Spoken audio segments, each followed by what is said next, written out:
Waduh, saya pribadi jadi justru tertantang nih dengan kondisi di sana yang apa ya, ya beda sekali ya, perlu 4 musim dan sebagainya gitu kan. Kita kan tiap hari sepanjang tahun tadi disebutkan oleh Mbak Amanda juga, ya ada juga bisa juga disebut Mbak Dian gitu ya. Tadi disebutkan juga bahwasannya Indonesia kan sepanjang tahun mataharinya ada gitu. Jadi tapi malah ya kita nggak ngapa-ngapain gitu. Saya informasikan juga ya bagi yang baru datang.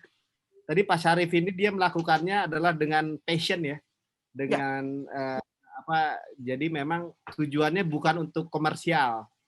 Beliau ini di sana memang untuk mengerjakannya karena hobi gitu, karena suka. Jadi teman-temannya datang ke rumah gitu, dikasih tahu caranya, bahkan dikasih bibitnya, dikasih hasilnya pun dikasih gitu sama beliau ini. Luar biasa ini kan. Jadi ya nggak salah kalau tahun 2013 mendapatkan apa Pak penghargaan founder, eh, founder apa, power. warga teladan ya, warga teladan ya, Scotland. bapak teladan ya di sana ya, di Philadelphia ya. Nah, saya Ya, jadi ya nggak heran gitu. Artinya memang dengan passionnya beliau. Gimana Pak? jadi gini, walaupun Ya kita silakan Pak. di Indonesia itu sudah banyak komunitas-komunitas Ubang Pamer itu awalnya itu dia tidak punya Ya, hobi, tapi karena hasilnya baik, bagus dan maksimal, itu lama-lama bisa dan bisa dimanfaatkan untuk produktif untuk dijual loh Mas. Termasuk tempat saya itu bisa juga kalau kita mau, tapi nggak untuk saya nggak isi gimana ya, nggak bisa gitu loh Mas ya. baik. Kita bagikan aja udah senang gitu Mas ya. Nah, justru karena ini juga saya coba mau nanya Mbak Dian, gimana sih dari studi jadi justru karena Mbak Dian juga lagi ya Mbak Manda juga lagi studi ya, lagi studi di sana. Gimana secara teoritis ataupun dari data-data terakhir terkait sama apakah urban farming ini efisienkah dibandingin dengan petani yang memang di ya bukan di urban, bukan di kota, yang memang tempatnya adalah tempat bertani gitu, di tanda kutip di kampung ataupun di ya yang dekat-dekat pegunungan dan sebagainya. Silakan Mbak Dian bisa share karena beberapa pertanyaan pasti tujuannya adalah komersil. Iya, Apakah bisa iya, komersil? Oke, silakan betul, betul. Ini saya baca juga ada beberapa pertanyaan yang berkaitan dengan itu. Jadi ini Ya, sekaligus menjawab ya, saya kira ya. Beberapa pertanyaan yang berkaitan dengan apakah ini bisa diandalkan, mungkin kurang lebih seperti itu ya. Diandalkan untuk itu. Jadi kalau sesuai penelitian yang saya lakukan, walaupun data saya belum data kuantitatif ya, tapi boleh dikatakan sudah hampir pasti sementara ini urban farming setidaknya di dekade kita ini ya, kita belum bisa mengimbangi kalau sebutan saya urban farming, yang satunya rural farming seperti itu mungkin ya. Jadi pertanian yang berada di pedesaan, di area pedesaan. Jadi sementara kita masih sekedar komplement, kita masih sekedar pelengkap seperti itu ya dari pertanian di pedesaan. Karena untuk makanan pokok itu tetap uh, kita tidak kita belum bisa secepat itu bergerak atau lari mengejar produksi yang sekarang sudah ada di area rural seperti itu, area pedesaan. Jadi itu masih tetap di cover oleh pedesaan. Jadi kalau untuk urban farming itu sendiri, walaupun bukan tidak mungkin, barangkali kalau Bapak Ibu menyimak beberapa berita viral belakangan yang menyatakan bahwa ada seorang, kalau nggak keliru di Kalimantan ya, ada ahli yang bisa menumbuhkan padi dengan polybag begitu ya, yang dengan luasan 1 meter persegi bisa memanen berapa 5 kilogram kalau tidak keliru ya. Mohon saya dikoreksi kalau ada yang keliru seperti itu. Itu jadi bisa off soil boleh dikatakan. Jadi tidak dengan tanah tapi dengan media tanam kemudian dimasukkan ke dalam polybag sehingga tidak tergantung pada luasan lahan. Kalau sudah seperti itu sebenarnya memang bisa indoor juga kalau mau seperti itu. Tinggal kita menjalankan teknologinya. Tapi kalau mengejar ketertinggalan, kemudian ketertinggalan dalam artian jumlah produksi ya, itu saya kira belum bisa saat ini.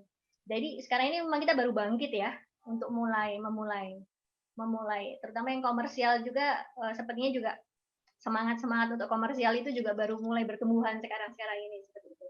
Karena melihat adanya pasar. Gitu. Oke, Mbak, Pak kasih ya analisanya cukup masuk akal ya. Nah, terus kayak saya balik lagi ke Pak Syarif. Pak Syarif, ya tadi kan Bapak menyebutkan passion, mengerjakan sendiri dengan happy, memang niat untuk ya, bertani lah ya di luar negeri gitu, menghasilkan sesuatu. Terus Bapak juga nggak menjual atau belum menjual ini gitu ya. Saya cuman ngebayangin sisanya dikemanain Pak kalau misalnya untuk kebutuhan sendiri atau dibagikan sudah berlebih gitu, sisanya diapain Pak? Oh, saya nggak pernah ada sisa, Pak. Selalu saya habis. Karena kayak kemarin saya panen kangkung itu banyak sekali. Itu kurang lebih 20 meter persegi itu. Itu biasanya kan saya bagikan, Wow. saya sistem random kepada diaspora tanpa memandang suku, ras, agama. Ke tempat orang gereja, ke tempat masjid, Hindu, Ya. Buddha. Termasuk para pedagang-pedagang. Di Philadelphia kan banyak para pedagang-pedagang ya. Itu saya kasih. Gitu loh. Saya kasih langsung, Ya. datang ke rumahnya aja. Oh. Saya nggak perlu telepon. Nanti kalau telepon, nanti dikasih lagi. Ya malu saya kan. Gimana sih orang saya niatnya ngasih ntar. Karena tahu, Pak Sar mau datang nih, mau ngasih. Udah nanti ada perasaan gimana sih? Gitu. Kita kan pengen ikhlas. Saya bagikan. Ya. Rata-rata gini, saya langsung bagikan panen. Banyak ya. Saya bawa mobil, panen sekitar 10 ya. 10 bag. Saya langsung random aja. Datanya mana nih yang diperlukan. Kemana aja. Jadi nggak pernah ada sisa. Selain di rumah. Sampai saat ini di kebun saya itu masih banyak. Gitu kan. Jadi untuk kebutuhan rumah tangga saya sendiri, Masya Allah, ketahanan pangan tuh bisa dibentuk dari dalam rumah. Apalagi di Indonesia. Saya bilang bisa. Perumahan-perumahan tuh bisa loh, Mbak. Ya kan? Komplek-komplek tentara itu bisa loh. Ya kan? Lahannya itu banyak kan. Kalau dimaksimalkan dengan urban farming, insya Allah ketahanan pangan dalam keadaan epidemi itu akan bisa membantu banget gitu, Pak. Jadi nggak ada yang sisa. Selalu saya bagikan, gitu, ya kan? Termasuk cabai ini kalau nanti saya panen tuh, tahun lalu saya baca cabai itu banyak banget, itu mahal loh. Udah langsung tak kasih bag. Ada 50. Random aja. Selalu saya jalan mau makan, itu kan, ini ada orang Indonesia, bagiin aja udah. Udah gitu aja, mahal kan gitu loh. Saya itu aja random gitu loh. Saya pikir background Bapak tadi itu artificial Pak, bohongan. Saya pikir gambar itu Pak. Oh enggak. Katanya bisa dipetik. Oh enggak, ini. Luar biasa ya. Ini. Enggak. Ini saya. Philadelphia. Ya di Philadelphia. Ya, tadi cabai langsung ya Pak. Oh ya, ini apa sih namanya? Kangkung. Bukan kangkung lagi, ini apa sih ini? Ini apa sih namanya ini? Lupa apa sih namanya ini? Singkong. Nah, singkong mahal banget deh. Ini istimewa. Ini kan saya tanam, saya taruh, ini diberi. Nah, ini bibit kan? Masa ini teman saya ngasih. Tahun depan kalau Indonesia luar biasa sangat. Wah, tinggal metik pot-pot di patang-patang. Di sini nyari yang gini aja nih, susahnya minta ampun. Belinya mahal banget. Nah, caranya kapan? Ini petikan ini, dengan adanya petikan ini bisa hidup loh. Saya bisa hidup, tentunya kompos. Dan bisa menghasilkan ada ketelanya. Wah, luar biasa banget. Ini semua ini dari saya masukkan. Ada pohon-pohon apa sih ini? Jeruk segala macam saya masukkan. Tahun depan saya keluarkan kembali, ya kan? Jadi rumah saya itu nanti penuh dengan tanaman gitu loh, ya. Tapi tentunya kayak hutan ya, Pak. Iya, kayak hutan, tapi saya pinggirkan. Jadi kita harus tahu apa yang apa sih kebersihan lah. Termasuk di kebun saya. Saya punya sistem berkebun tuh bukan hanya sekedar berkebun, tapi bagaimana orang datang itu menarik, cantik dan happy dan senang gitu loh. Seperti halnya bertani, seperti Mbak Indah kan, bertani itu bukan lahan yang bukan orang yang kalau Indonesia tuh kalangan bawah nggak bisa. Bertani itu adalah orang yang bisa hebat. Tanpa bertani kita mau makan dari apa, ya kan? Jadi udah sekarang ini di Indonesia tuh banyak petani-petani milenial tuh hebat kan gitu kan? Ya apalagi di Indonesia tuh begini loh Pak. Makanya saya selalu mensupport. Ayo, lahan apa aja kita pergunakan gitu ya. Ya, Mbak Dian, ini terkait sama tadi kan disebut-sebut juga di Amerika apa-apa mahal, juga di Belanda mahal dan sebagainya. Tadi ada pertanyaan juga dari chat. Itu kapan kita bisa bisa mahal gitu pertanian. Jadi ya intinya mungkin petani kapan bisa naik kelas gitu, artinya dengan apa mungkin seperti itu. Apa sih kondisi faktanya di lapangan? Apa emang karena memang kita sudah memang lahan kita adalah awalnya pertanian atau apa, nggak tahu, kira-kira bisa dibantu dijelaskan. Terima kasih. Berkaitan dengan petani naik kelas ya. Ya. Kemudian tadi berhubungan dengan harga anjlok ya. Sepertinya ini bagian Pak Aji bukan? memanggil Pak Aji untuk membantu menjawab gitu. Oke, saya mencoba jawab. Mungkin kita masih dalam sharing aja ya. Jadi sebenarnya paling mudah itu adalah kalau ditanya kenapa sih kita juga petani Indonesia belum bisa naik kelas mungkin ya. Mungkin karena juga kalau kita, karena ini Mbak Dian kebetulan lagi ada di Belanda, tanah pertaniannya seluruh Belanda itu hanya 17.960 square kilometer. Tapi ekspor per tahunnya ini menurut menurut data di tahun 2018 sebesar 90, juta triliun apa ya? Kalau billions itu apa ya bahasa? Billions euro ya. Itu miliar atau triliun ya? Miliar. Takut salah. Nah, Bilion ya. Ya, triliun. Jadi triliun euro, bukan triliun biasa ya. Nah, jadi terbesar kedua setelah Amerika Serikat yang kita lihat sendiri kan lahannya sangat luas. Nah, artinya dengan nilai itu sendiri sebenarnya pemerintah tidak terlalu butuh banyak mensubsidi dan lain-lainnya kan. Karena kenapa? Karena memang hasil pertanian mereka sendiri udah kedua terbesar di dunia. Nah, artinya dengan sendirinya para petani di sana memang kaya raya akhirnya. Saya kebetulan juga pernah berkesempatan tinggal di negara tetangganya itu di Belgia, tapi saya sempat tinggal di Belanda dan saya juga pernah tinggal di pedesaan. Saya ada di outskirt-nya Breda. Saya pernah tinggal di sana dan saya ketika saya tinggal di sebuah cottage itu tiap pagi sekitar jam 3 jam 4 itu mesin-mesin traktor dan lain udah jalan. Jadi artinya mereka bangunnya di pagi hari di dini hari dan selesai di pagi hari. Jadi setelah pagi mereka sudah selesai, semuanya sudah capai, dan mereka juga sering menanam jagung. Saya pikir ngapain mereka nanam jagung ya? Gitu. Ternyata jagung itu tidak untuk dikonsumsi tapi dipergunakan untuk makanan hewan. Artinya untuk mereka menanam yang memang komoditas-komoditas yang mereka perlukan dan mempunyai daya jual yang tinggi juga. Jadi akhirnya kalau kita lihat sebenarnya sama juga kayak petani kita misalnya lebih banyak menanam casein. Padahal misalnya kalau dengan kayak Pak Syarif tadi bilang, kalau nanamnya kale atau nanam tumbuhan-tumbuhan sayuran atau buah-buahan yang lebih mempunyai nilai jual yang tinggi, ya mungkin 1 kilometer persegi atau 100 meter persegi kale dibandingkan dengan 100 meter casein pasti juga harganya langit dan bumi. Nah, yang kedua adalah pemerintahnya Belanda sendiri, kalau yang saya baca dari beberapa referensi, memang mereka itu di tahun 2030 tidak akan lagi memakai pestisida ataupun bahan chemical. Nah, mereka ini menggunakan greenhouse sebagai powerhouse-nya mereka. Jadi dengan jumlah tanah yang kecil, seperti mungkin tadi Mbak Dian juga sudah bilang ya, bahwa misalnya 1 meter persegi itu bisa sampai ratusan kilo sayur setiap tahunnya per 1 meter persegi. Nah, jadi ada greenhouse berskala besar di Belanda sudah tidak lagi menggunakan pestisida kimia.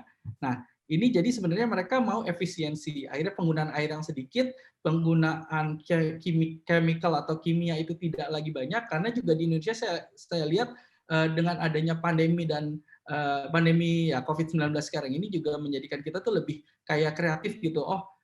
Apakah ini bisa dikembangkan? Sekarang ada kayak saya dengar ada ekoenzim, ada bioenzim dan sebagainya, teknologi-teknologi baru yang dikembangkan yang tidak lagi bergantung sama bahan-bahan semua bisa jadi kimiawi ya, tapi kimiawi buatan.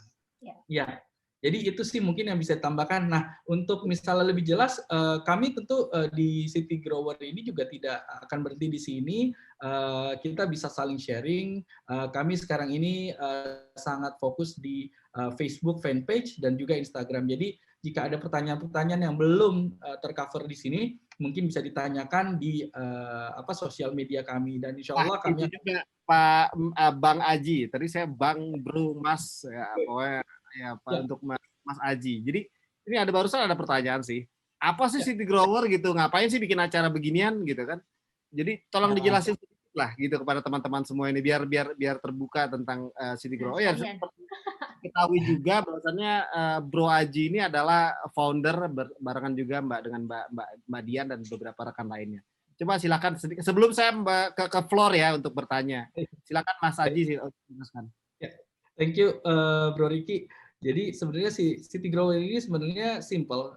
Jadi artinya kita itu kalau kita semua masih ingat pandemi ini karena dunia banget ya skopnya. Jadi ketika awal pandemi itu kita baru tersadar bahwa barang-barang yang kita biasa konsumsi kita dapatkan dengan mudah di pasar misalnya, yang kita jarang hargai gitu ya, tiba-tiba menjadi sangat penting. Jadi awal-awal pandemi itu kita mulai panik, sempat ada kayak orang belanja bahan makanan massal dan sebagainya, dan kita tiba-tiba tersadar bahwa rumah kita itu sangat tidak dimanfaatkan untuk ketahanan pangan. Jadi artinya ada keinginan bahwa oke, ternyata rumah kita bisa jadi ini loh, bisa jadi semacam lumbung survival ya. Jadi misalnya kayak lahan survival untuk bisa membantu kita. Kita nggak akan bisa mencukupi semuanya, tapi setidaknya jika dibutuhkan ada.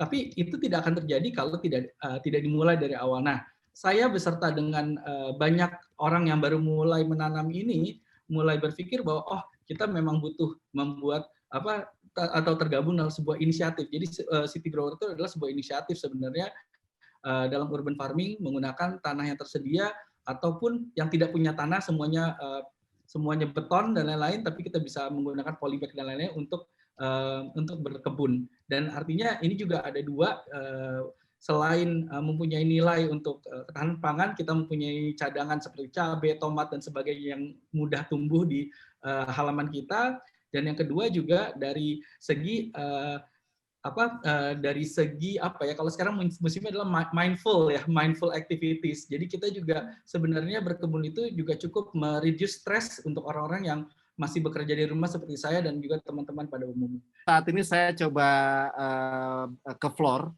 Saya tambah sebentar Mas dari saya Mas.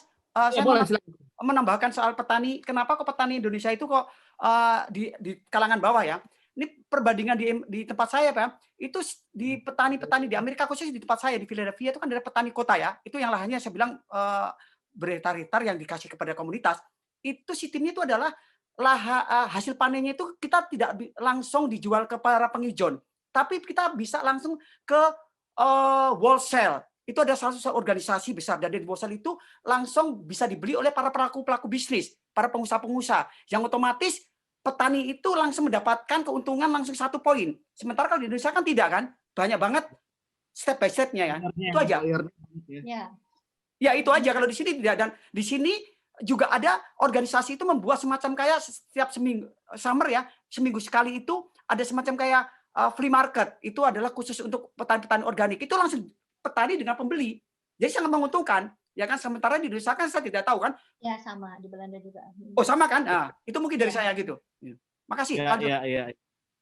Ya, jadi memang kendalanya mungkin itu ya bisa jadi juga ya. Jadi ada apa istilahnya ya angkulak.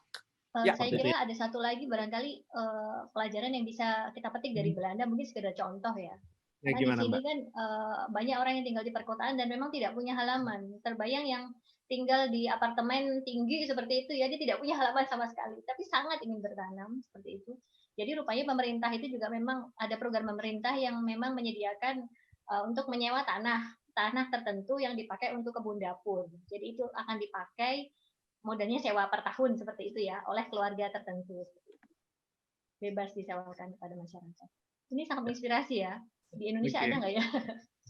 Jadi mungkin tambahan doang buat semua teman-teman. Saya mungkin salah ya, tapi maksudnya kebetulan saya juga memang cukup fokus di digital and technology gitu ya. Jadi yang sekarang kita pikirkan adalah kita nggak harus bersaing dengan tengkulak, karena tengkulak juga sebenarnya bukan hal yang buruk, cuman memang bertahun-tahun ini adalah mindset-nya adalah tengkulak selalu buruk. Nah, tapi gini, benar kata Pak Syarif, saya setuju banget. Bukan berarti saya tengkulak ya Pak, tapi artinya gini, kalau kita tidak bisa mengkomersialisasikan hasil dari perkebunan kita itu melalui tengkulak dan harganya tidak masuk, jadi kita lihat di Indonesia banyak kali yang membuang hasil panennya karena harganya jatuh, ya berarti kita harus membuat sendiri pasar yang baru. Artinya sekarang dengan dukungan teknologi, semua orang bisa bikin aplikasi, atau ada aplikasi yang sudah tersedia, ada Tokopedia kalau di Indonesia, ada Bukalapak, mungkin di luar negeri sekarang udah ada Amazon Go dan sebagainya kan.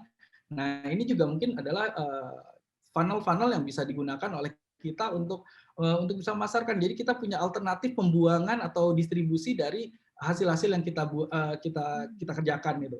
Nah akhirnya ini udah banyak kok, kayak misalnya di Indonesia pun udah ada misalnya kayak ada kayak tukang sayur.co, ada sayur box, ada Heavy Fresh dan lain-lain, semuanya membantu sekali para petani. Dulu saya cukup concern ini gimana cara model bisnisnya seperti apa. Ternyata cukup oke, cukup bagus dan menghasilkan. Dulu juga saya ingat ada Rego Pantes salah satunya. Nah berharap juga bahwa City Grower juga bisa ikut berkontribusi sebagai salah satu startup juga yang bisa membuat atau menghubungkan petani langsung dengan konsumennya. Itu sih Bapak dan Ibu mungkin dari saya. Ya, itu salah satu visi kita yang sedang kita rintis sekarang ini. Oke, tadi beberapa pertanyaan udah saya rangkum sih, intinya seperti itu. Nah, sekarang coba saya buka ke floor. Selamat malam kepada semuanya. Perkenalkan, nama saya Kamarul Iskandar, Pak. Oh iya Pak Kamarul, silakan Pak. Wah, lokasi di mana Pak? Sorry. Iya, saya dari Aceh Pak kan. Wow. Jadi begini, saya mau bertanya kepada Bu Dian. Jadi apakah urban farming ini bisa menjadi solusi untuk ketahanan pangan nasional ke depan? Dan apakah urban farming ini bisa merubah iklim perkotaan menjadi lebih baik lagi, Bu? Sekian, itu aja yang mau saya tanyakan. Oke, itu pertanyaan pertama. Nanti bisa kita elaborate setelah ini. Yang kedua, ada lagi yang lain? Istajib Sultan Hakim. Pak Istajib Sultan Hakim, silakan. Pak Istajib. Ya, Assalamualaikum warahmatullahi wabarakatuh. Waalaikumsalam warahmatullahi wabarakatuh. Terima kasih atas kesempatannya. Pada malam ini materinya sangat menarik ya. Terutama saya tertarik di tadi indoor farming gitu ya. Karena saya sendiri pelaku hidroponik di daerah saya, yang alhamdulillah sudah dirintis dari 1 tahun yang lalu. Dan sekarang sedang menuju ke tanaman-tanaman organik. Yang mau saya tanyakan ya ini bagaimana caranya menuju ke indoor farming lewat dari organik ataupun hidroponik tersebut. Karena saya cukup tertarik di sini, saya memiliki lahan yang sempit dan maksudnya nggak punya lahan yang gede, tapi saya pengen di sekitar saya itu mendapatkan sayuran-sayuran yang organik dan baik gitu loh untuk berkelanjutan gitu. Karena di sini kebanyakan petaninya menggunakan yang seperti tadi dijelaskan pestisida yang kimiawi yang mesti buatan gitu loh. Nah, untuk menuju ke indoor farming apakah bisa dengan yang saya punya sekarang, misalkan peralatan seadanya gitu-gitu, apa saja peralatan yang dibutuhkan? Terima kasih. Oke, terima kasih. Ya, satu lagi pertanyaan dipersilakan.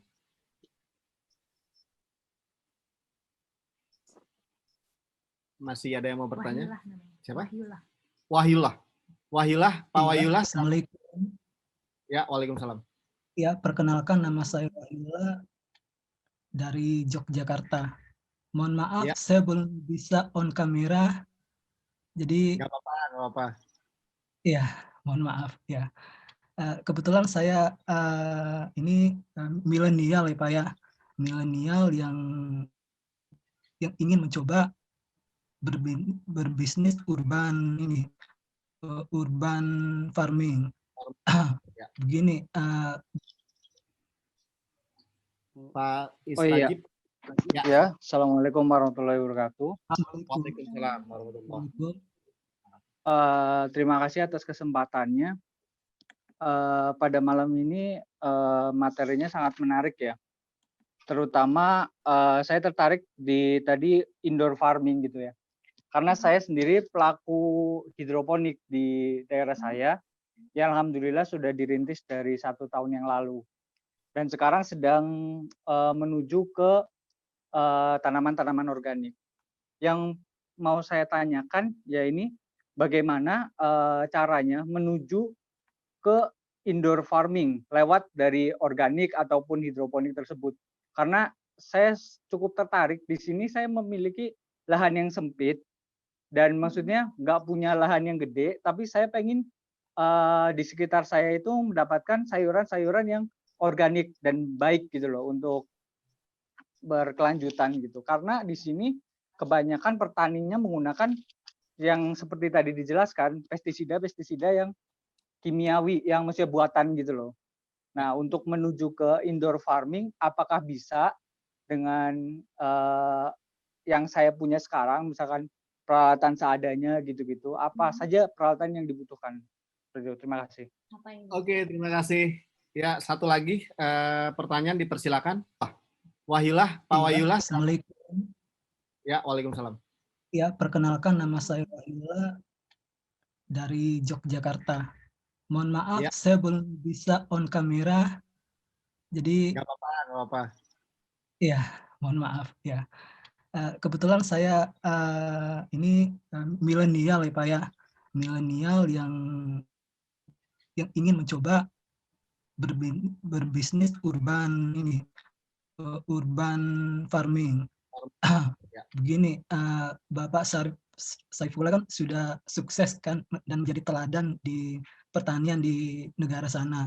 Jadi pertanyaan saya cukup simpel, bagaimana cara menjadi petani teladan dan sukses untuk pemula kayak saya ini, yang milenial ini.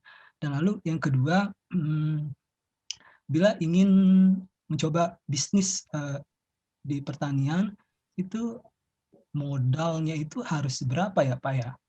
Modal yang harus dipersiapkan bila ingin memulai berbisnis bagi pemula itu.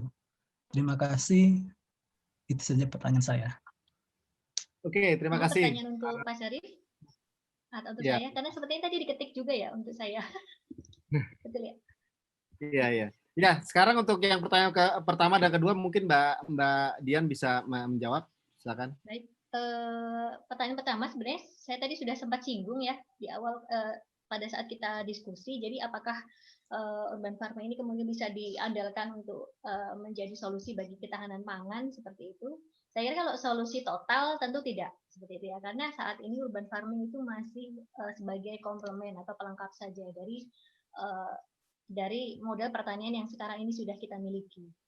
Nah, cuman masalahnya sekarang tanah di pedesaan juga semakin berkurang, kemudian jumlah orang yang tinggal di kota juga semakin banyak, maka kita harus bisa setidaknya mengimbangi kecepatan itu ya, kecepatan orang yang berpindah dari desa ke kota dan sudah tidak bertani lagi seperti itu, sehingga kita harus bertani juga di kota seperti itu. Sebenarnya hanya melanjutkan nenek moyang saja seperti itu. Kemudian sudah nomor satu ya, saya kira mudah-mudahan menjawab.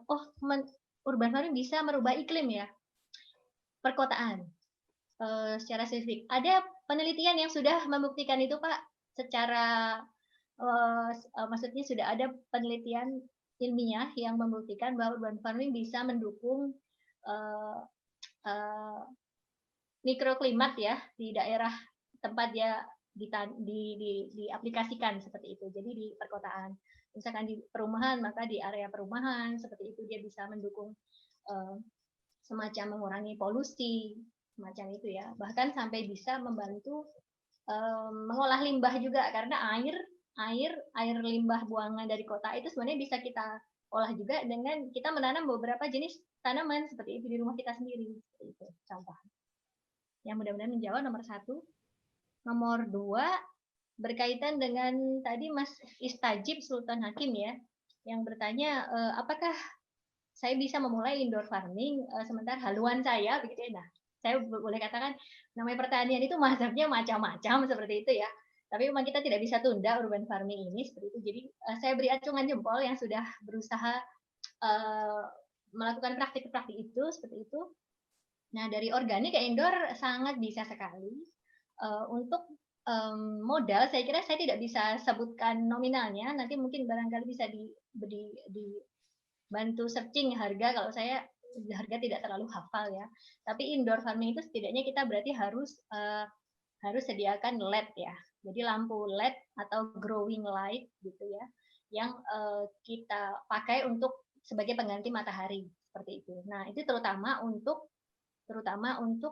Pak Riki kayaknya masih di mute deh. Nah Jadi terutama untuk pengganti sinar matahari tadi seperti itu.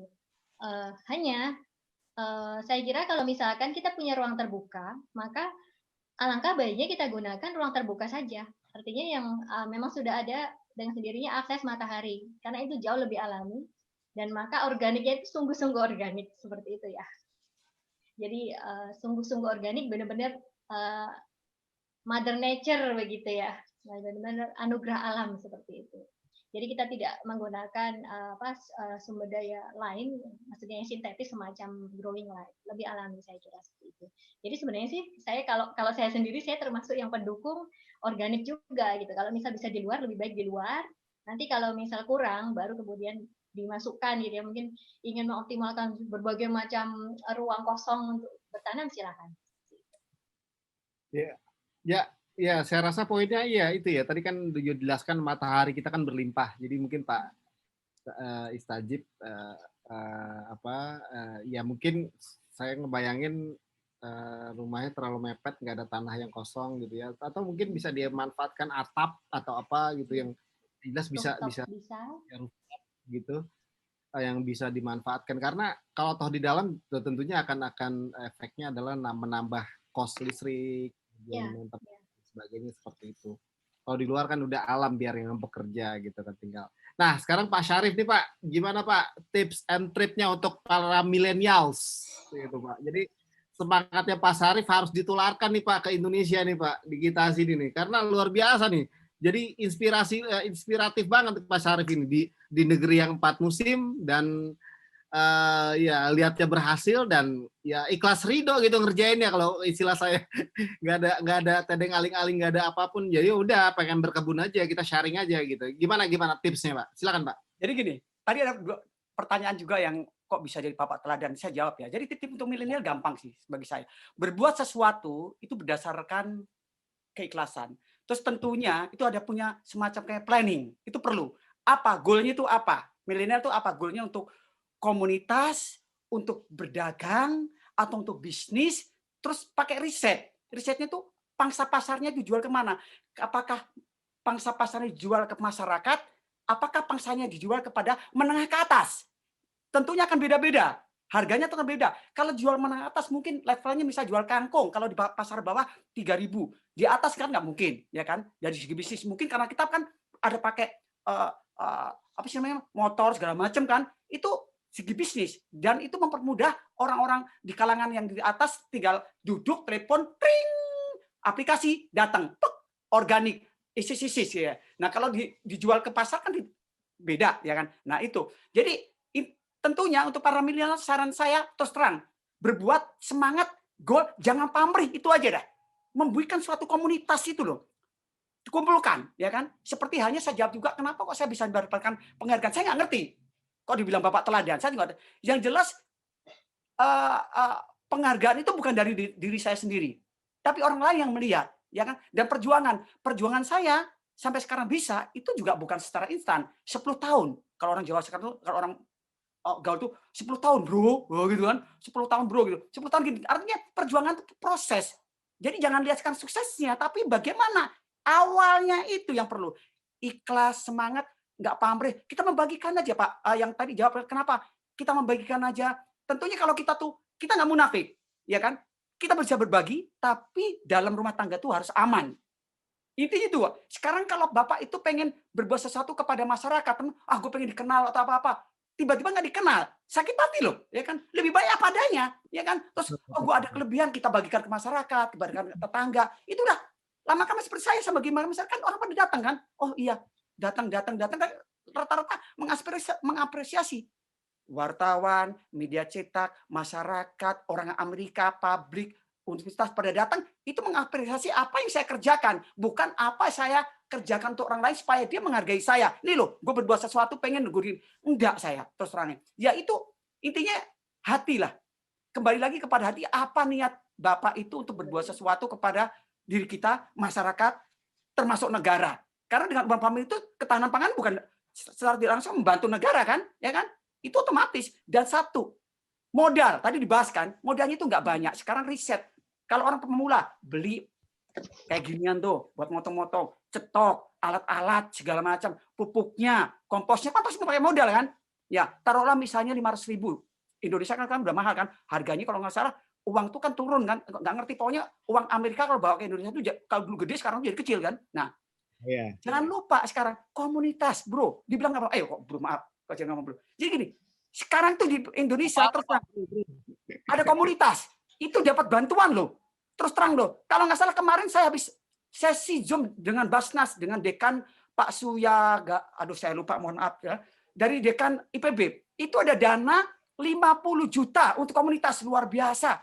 Saya boro-boro gitu kan. Tapi dana itu jangan sebagai acuan, gua harus dapat dana, gua harus dapat dana. Gini, jangan dulu. Kita berbuat sesuatu. Nah, baru kalau udah bikin komunitas 1, 2 orang, 3 orang, 4 orang, 5 orang keluarga, bikin tuh proposal.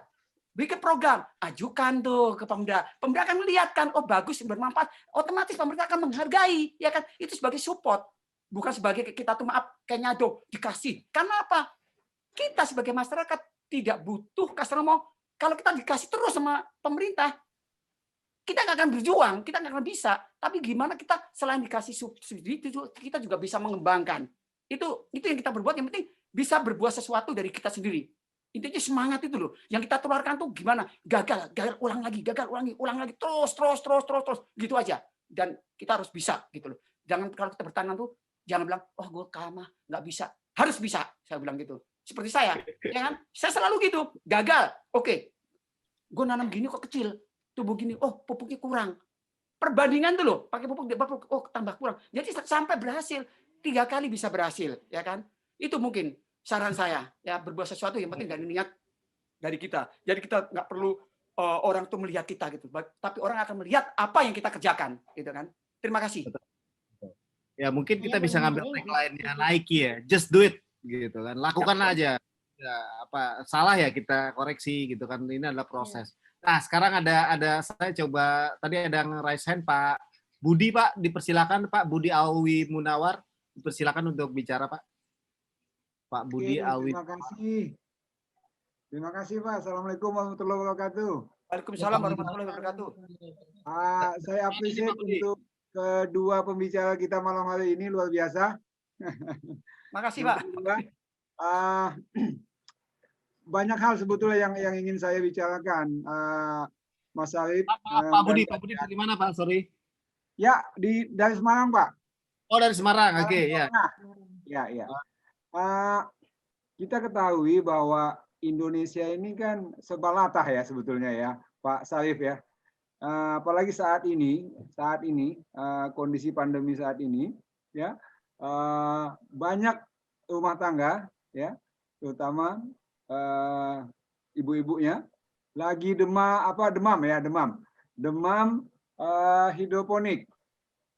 hidroponik, kemudian hidrokultur ya. Jadi dia pakai tanaman dan juga ternak ikan, begitu kan? Nah, ini lagi demam saya lihat di Indonesia. Dan tidak ada salahnya juga saya rasa. Saya melihat tadi beberapa paparan Mbak Dian cukup menarik. Saya sangat tertarik dengan rooftop tadi. Saya sempat tulis di ini ya, chat ya, rooftop tadi. Teman Mbak Dian bilang ada pembicaraan khusus nanti itu ya. Untuk hidroponik. Rooftop Mbak Dian, rooftop. Oh, rooftop ya. Garden rooftop. Ini juga lagi ini nih Mbak Dian. Lagi in ya. Jadi masing-masing rumah kecil kan perkotaan nih. Ini banyak yang membangun rooftop menjadi sesuatu yang sangat bermanfaat begitu. Nah, kemudian yang sangat menarik lagi ya, ini bisa menjadikan suatu income di masa pandemi ini, Pak. Nah, jadi kalau umpamanya diizinkan ya, saya sangat appreciate sekali acara ini, Pak. Tadi ada saya lihat ini acara apa sih begitu kan? Loh. Kenapa? Justru acara ini sangat bermanfaat, saya bilang gitu kan. Ya begitulah pendapat orang lain ya, mungkin masing-masing passion beda ya. Terutama untuk pengalaman Pak Sarif, saya tunggu Bapak kapan ke Indonesia. Nah, saya tunggu Bapak kapan ke Indonesia. Kalau bisa kita buat seminar kecil di Indonesia, ya, untuk menularkan apa yang sudah Bapak lakukan di sana. Bapak bisa melakukan di sana, apalagi di Indonesia. Di Indonesia, Pak Alif, ya kan, tongkat batu aja jadi tanaman. Betul, Ya. betul. Ya kan? Nah, kenapa tidak begitu loh? Gitu Pak Alif. Nah, tapi saya ada satu pertanyaan buat Pak Alif nih. Hasil-hasil yang Bapak yang Bapak tanam itu kenapa nggak dikomersilkan di sana? Sehingga bisa nanti saya bilang ya, di sana juga banyak mahasiswa Indonesia ya. Artinya bisa memberdayakan mereka begitu ya, sehingga bisa menjadi income tambahan buat teman-teman di sana begitu, Pak Alif. Nah, izin mungkin bisa dijelaskan sedikit. Ya. Makasih Mbak Dian, Pak Alif. Ya, Assalamualaikum Pak Budi, terima kasih Pak Budi. Nah, yang kedua dari Muhammad Ihsan, Mas Muhammad Ihsan ya, kayaknya masih Mas kayak Mas. Ya, silakan Mas Ihsan.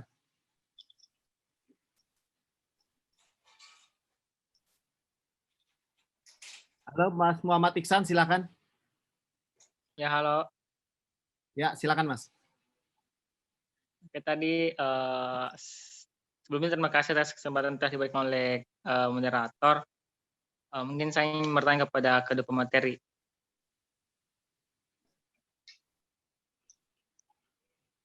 Silakan. Ya, silakan. Pertanyaan saya itu apakah cara perawatan urban farming ini berbeda dengan pertanian yang lain, dan bagaimana sih cara menanamnya? Apakah ada memang trik khusus atau memang ditanam seperti biasa, seperti tanaman biasanya gitu, dan apakah juga memakai pupuk atau pestisida dan sebagainya seperti tanaman-tanaman yang biasanya ditanam di tanah atau di sawah atau di kebun dan sebagainya. Mungkin itu, Kak. Terima kasih. Oke, Mas Ihsan dari mana tadi? Sorry. Dari Makassar, Sulawesi Selatan. Oh, dari Makassar. Wah, luar biasa. Oke. Ya, terima kasih Mas Ihsan. Ya, sejauh ini yang saya tangkap Mbak, ada dua pertanyaan. Dipersilakan Mbak Dian dulu deh, coba. Ya, baik. Mungkin saya jawab pertanyaan, kalau boleh saya jawab dulu yang Mas Ihsan dulu ya, karena sepertinya ini yang lebih simpel insya Allah jawabnya. Jadi kalau tadi ada pertanyaannya adalah apakah ada perbedaan mengenai cara perawatan seperti itu, saya kira sama persis dengan pertanian yang bukan di urban seperti itu ya, sama persis. Hanya di sini kita perlu ingat bahwa kalau di pedesaan seperti itu ya, sumber daya kan melimpah ya, jadi seperti air, kemudian tanah, pupuk seperti itu jauh lebih melimpah, lebih murah. Ya. Kemudian ruang terbuka untuk menanam juga lebih banyak tentunya seperti itu. Nah itu yang kemudian menyebabkan urban farming atau di kota itu kita harus lebih jeli atau mencari teknik yang paling tepat ya, memanfaatkan lahan sempit mungkin untuk bisa menghasilkan sebanyak mungkin seperti itu, kita melakukan optimasi seperti itu ya. Jadi seperti itu. Jadi menggunakan pupuk pestisida ya tentu, karena pupuk tadi yang kalau secara tumbuh kan sebenarnya hanya air, matahari dan dirt ya. Dirt itu diantaranya ada nutrisi ya, termasuk di situ juga pupuk ya, tentunya yang diperlukan untuk tumbuhan seperti itu. Yang Mas Ihsan, kemudian yang Pak Budi ya, Pak Budi Alwi dari Semarang. Tadi sepertinya lebih bagaimana memulai bukan ya Pak pertanyaannya? Betul bukan? Saya konfirmasi lagi. Bagaimana memulai kalau ingin mencoba rooftop seperti itu ya, rooftop farming seperti itu. Iya, betul. Ya, betul ya. Jadi rooftop farming ini memang sangat potensial sebenarnya di Indonesia. Karena kita matahari melimpah sepanjang tahun, sementara atap-atap kita itu rata-rata ditutup genteng. Ya. Padahal itu sangat-sangat bisa dijadikan untuk ruang menanam. Bahkan sebenarnya kalau kemudian saya kira ini akan jadi satu pengembangan juga ke depannya. Kalau nanti ada orang yang bisa menanam di atas genteng, gentengnya cukup kuat untuk menahan pot-pot atau tempat tanam ya, saya kira orang akan banyak menanam juga di atas genteng. Jadi tidak perlu semacam membuat dak ya, membuat dak atau ruang terbuka yang tidak miring seperti itu. Jadi benar-benar di atas genteng seperti itu. Ini sangat potensial ya, apalagi di kota Jakarta yang gedung bertingkatnya banyak, kemudian di puncak-puncak gedung itu masih banyak sekali yang kosong ya, kosong melompong tidak dipakai apa-apa seperti itu ya. Jadi tinggal dimulai saja menanam di atas gedung begitu Pak. Dan memang biasanya yang paling mudah ditanam pertama di atas gedung itu biasanya memang produk-produk hortikultura yang sifatnya semusim ya, karena dia relatif ringan secara tanamannya, jadi dia tidak memberi beban yang terlalu besar untuk bangunan itu sendiri. Jadi kalau mau memulai dari hortikultura, tinggal dimulai saja Pak. Ya, Pak Syarif, silakan Pak. Baik, terima kasih. Saya jawab pertanyaan tadi. Kenapa kok tidak mulai untuk dijual untuk saya? Saya sudah katakan terus terang Pak ya. Kita berbuat sesuatu intinya gitu ikhlas dan rumah tangga dulu, ya kan. Kebetulan saya itu bekerja Pak. Pendapatan saya bukan dari berkebun juga Pak. Tapi saya bekerja di sebuah rumah sakit sebagai part-time dan kebetulan juga ngelola, istri saya ngelola sebuah properti. Jadi saya bukan seorang miliarder, ya kan. Yang penting saya di tengah-tengah gitu Pak. Rezeki itu nggak perlu harus langsung banyak uangnya miliarder, tapi kalau dia nggak berdagang percuma bagi saya. Tapi juga tidak terlalu below. Standarnya Pak, yang penting rumah tangga, anak, istri, semua tercukupin, keluarga makan nggak keteteran, sekolah untuk masa depan buat tercukupin, aman dah bagi saya gitu. Nah, keduanya kenapa saya tidak memanfaatkan? Betul sekali. Rata-rata anak mahasiswa yang sekolah di sini tuh rata-rata sekolah Pak, ya kan? Dan sibuk sekali, ya kan? Sibuk. Tapi adapun tahun depan sudah ada proyek itu dari gereja dari sebuah gereja itu untuk membuat ibu-ibu di sini kan banyak ibu-ibu ya yang pada nggak banyak kerjaan, itu mau dimaksimalkan untuk membuat semacam urban farming, dan itu bisa dan bisa betul. Kalau tempat saya juga bisa. Kalau saya 80 meter persegi Pak, 80 meter persegi itu nanggung Pak gitu. Dan waktu itu saya punya 600 meter persegi besar bisa, tapi tenaga Pak masalahnya kan. Jadi masalahnya itu Pak. Tapi dengan 80 meter persegi pun kalau kita mau jual juga kita punya. Tapi apa bisa gitu loh, ya kan? Ya kita lebih baik untuk saya berbuat, tapi jangan salah. Bapak kalau udah mulai untuk memang niatnya untuk berjualan atau untuk lakukan, do it dibilangnya. Itu bisa menghasilkan penghasilan Pak, ya kan? Dengan lahan Bapak punya lahan cuma 10 meter, 5 meter, itu bisa menghasilkan minimal tambahan lah tiap minggu pendapatan kan. Apa pangsa-pangsarnya tuh, masyarakat yang disukainya apa? Tanam aja Pak gitu loh. Jadi untuk saya betul, saya tidak memberdayakan karena kesibukan ya. Di Amerika tuh rata-rata itu sibuk Pak. Teman-teman pada sibuk kalau kerja, tidur, kerja Jadi rotasinya itu benar-benar tuh santainya itu nggak ada gitu Pak ya. Makanya dengan urban farming itu juga mengobati ya istilahnya itu kita stres, capek, tapi itu salah satunya gitu. Jadi insya Allah tahun depan kita sudah memperdayakan Pak, untuk memperdayakan dari ibu-ibu yang nanti akan bisa jadikan saya sebagai konsultan dan saya terjun langsung gitu loh. Saya bilang tanpa dibayar nggak apa, tapi kalaupun nanti sudah berbisnis silakan gitu loh. Kalau memang mau ngasih saya, kalau saya cukup kita kembalikan ke yayasan. Kalau saya membutuhkan, saya ambil. Biasanya saya bisa bikin buku. Saya mau bikin buku ini Pak ya. Mohon maaf, saya bikin buku Hekal Garden ini itu dananya masyarakat. Saya nggak pernah dana pribadi saya Pak. Itu pertama tuh saya punya dana sekitar 25 juta ya kan. Itu nyetak di sini. Tahun kedua saya membuat target 25 juta, dapatnya 37 juta. Luar biasa dari masyarakat. Dan itu sponsornya dari mana aja, termasuk dari perusahaan yang outbound gitu kan, yang di Bogor, Citra Alam tuh kan. Jadi yang penting berbuat sesuatu Pak. Dan ini buku ini saya bagikan, saya nggak jual. Gitu. Saya bagikan kepada masyarakat supaya orang lebih mencintai berkebun dari sejak usia dini. Tapi kalau untuk orang Amerika ini kan buku ini kan cerita juga orang Amerika, dia dijual. Itu urusan orang Amerika lah gitu. Kalau dari saya sendiri saya tidak gitu. Saya bagikan setiap saya pulang ke Indonesia, saya buku, saya bagikan. Dan saya kalau di Indonesia, Pak, betul Pak, saya setiap tahun pulang itu ceramah Pak, narasumber. Itu roadshow. Tahun lalu saya banyak roadshow, ya kan? Dan tahun besok itu udah penuh. Tapi jangan khawatir Pak. Instagram saya ada. Inbox aja Pak. Inbox di mana-mana nanti bikin sesuatu lah Bapak. Kalau memang ada waktu saya akan datang. Ya kan? Yang penting saya nggak minta bayaran, terus terang aja gitu ya. Ya, yang penting akomodasi semuanya ada, semuanya udah nggak ada masalah gitu. Itu aja, ya kan? Istilahnya saya sambil pulang gitu. Bilang, ada istri saya, selamat pagi, ada istri saya ini mau lihat gitu. Waduh, luar biasa. Jadi gitu ya, mari kita duet aja Pak gitu. Oke, Pak, terima kasih banyak ya atas Terima kasih. sharing malam ini. Aduh.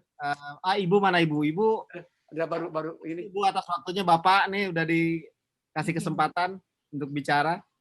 Iya, sama-sama Pak. Kapan-kapan main ke sini Pak. Ya. Wah, insya Allah lah ya. Udah mulai dingin ini di sini nih. Waduh, seru juga. Nanti kalau balik ke Indonesia kabar-kabari ya. Nanti kita Amin, Amin. insya Allah.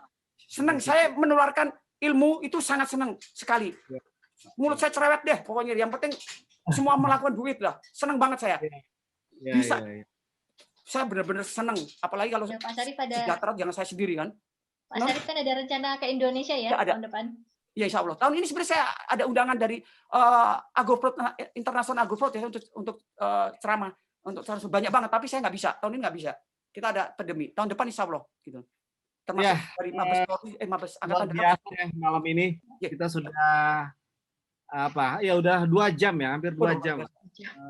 Luar nggak terasa ya, dan teman-teman juga masih bertahan juga di acara malam ini karena saya rasa karena Mbak Dian dan Pak Syarif ini yang memang ya nggak membosankan lah ceritanya, idenya dan ilmunya gitu ya. Jadi ya luar biasa sih, itu terang saya sendiri mengalami itu sendiri gitu ya, mengalami, dan juga tentunya dialami oleh teman-teman yang lain pastinya. Dan ya sebentar lagi mungkin saya juga mengucapkan terima kasih kepada media partner kita yaitu Republika dan Berita Semenit yang telah ya membantu dalam acara ini. Dan kemudian setelah ini kami dari moderator mengucapkan terima kasih atas partisipasi teman-teman sekalian. Dan setelah ini akan ada kuis yang akan dipandu oleh Bro Aji. Silakan Bro Aji untuk melanjutkan dengan kuis. Dari kami saya mengucapkan terima kasih dan mohon maaf apabila ada kesalahan di dalam penyampaian selama memoderasi acara ini. Assalamualaikum warahmatullahi wabarakatuh. Silakan Bro Aji waktunya. Ya, terima kasih Bro Riki. Pak Mas Rizky boleh kita ke menti.com, boleh di-share dulu. Mas Rizky di slide nomor 44 ada satu terakhir sebelum kita mengakhiri perjumpaan kita malam ini. Boleh diketik di menti.com, ada kode berikutnya dimasukkan. Lalu ini saya coba, kalau jika sudah dalam 15 detik saya akan buka hasilnya. Bisa dijawab, ini siapa cepat dia dapat. Hanya 3 pertanyaan saja. Maaf, ini leaderboard-nya udah kelihatan. Ada Asri pertama, Mu Ihsan ini akan akan saya screenshot. Sebentar, saya akan share juga. Ya. Jadi maaf, ini pemenangnya jika melihat hasilnya akan mendapatkan bingkisan dari City Grower dan juga dari sponsor kami dari Republika. Juga di awal sudah dibilang jika para pemenang ini sudah termasuk dari pendaftar pertama yang sudah mengisi di Google Form akan langsung dijapri melalui email dan melalui WhatsApp. Baik, setelah ini nanti kami akan kirimkan kembali form yang bisa diisi sama teman-teman Bapak Ibu sekalian. Untuk lebih lanjutnya jangan khawatir, untuk semua pertanyaan yang Bapak Ibu punya mengenai urban farming, baik hidroponik dan sebagainya, tentu kita akan coba assist atau coba bantu dan kita akan jawab melalui kanal-kanal sosial media kita yang sementara ini ada di fanpage City Grower. Dan juga ketika diklik facebook.com/citygrower sudah ada, ataupun di IG-nya juga, dan di kanal YouTube kita. Dan acara malam ini juga kami sudah rekam dan kami akan tampilkan di YouTube. Jadi mungkin bisa dilihat di YouTube channel-nya City Grower, di sana bisa dilihat. Dan apapun pertanyaannya, apapun kesan-kesan dan pesan, apapun yang bisa kami bantu, kami akan coba bantu. Dan jangan khawatir bahwa kita dalam pandemi ini bersama, dan begitu juga dalam dalam urban farming ini nggak ada yang sangat jago, nggak ada yang sangat bodoh. Yang ada adalah kita sekumpulan orang yang pengen atau ingin mencoba bertanam, menjadi growers, dan juga saling membantu. Jadi artinya ini adalah inisiatif yang sebenarnya bukan dimiliki oleh saya dan teman-teman saja, tapi juga dimiliki oleh kita semua dalam menjadi grower yang lebih baik. Itu saja dari saya, mungkin terima kasih atas kehadirannya. Jangan lewatkan juga untuk webinar kami berikutnya di bulan depan dengan narasumber juga yang tidak kalah menariknya, dan mungkin juga ada kejutan-kejutan lain yang bisa kita lakukan di pertemuan berikutnya. Sebelum ditutup kita foto session dulu. Bagi masih online, silahkan ditampilkan videonya. Jadi kita mau bersama-sama foto sesi. Ya, silakan. Terima kasih sudah semua. Nanti untuk lengkapnya jangan sungkan-sungkan untuk masuk ke sosial media channel kami di Facebook dan di IG kami.